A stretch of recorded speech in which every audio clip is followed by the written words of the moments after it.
एक युवक को बहुत बड़ी चोरी के एक दुस्साहस के अपराध में पकड़ा गया था और इसके लिए उसे फांसी की सजा दी गई थी।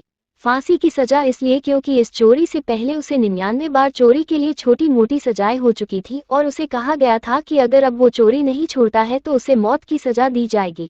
इतना सब होने के बाद भी उसने चोरी करना नहीं छोड़ा। ये उसकी 100वीं चोरी थी जिसमें वो रंगे हाथों पकड़ा गया था और उसे दी गई वार्निंग के हिसाब से उसे सजा दी जा रही थी। मरने से पहले जब चोर से उसकी आखिरी इच्छा पूछी गई तब उसने अपनी मां को देखने की इच्छा व्यक्त की और उसे फांसी देने से पहले उसके साथ बात करने की इच्छा व्यक्त की। निश्चित रूप से उसकी आखिरी इच्छा पूरी की गई। जब उसकी मां उसके पास आई तो उसने कहा, मैं तुम्हारे कान में कुछ बताना चाहता हूँ। और जब उसकी मां ने अपना कान उसके पास लाया तो करने लगभग उसे काट दिया। सभी लोग वहां मौजूद थे, सभी डर गए और चोर से पूछा कि इस तरह के क्रूर और अमानवीय आचरण का क्या कारण हो सकता है। मैंने ऐसा इसलिए किया क्योंकि मैं उसे सजा देना चाहता था।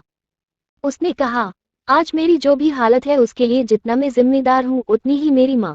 मैं छोटा था तो मैंने छोटी छोटी चीजें चुराना शुरू किया और उन्हें माँ के पास ले आया। मुझे डांटने और दंड देने के बजाय वो हंसी और बोली, कोई बात नहीं, इन छोटी चीजों की चोरी पर कोई भी ध्यान नहीं देगा। उन्हीं की वजह से मैं आज यहाँ हूँ। सभी को चोर की बात सही लगी, लेकिन अब देर हो चुकी थी और चोर और उसकी माँ दोनों को अपने किए की सजा मिली। बच्चे आगे जाकर क्या बनेंगे यह उनके बचपन से ही हो जाता है। बच्चों को अच्छे बुरे का फर्क समझाना माता पिता और गुरु का परम कर्तव्य होता है। अगर वो ऐसा नहीं करते तो बच्चों की आगे जाकर जो दुर्दशा होती है उसकी जिम्मेदारी भी उनकी होती है।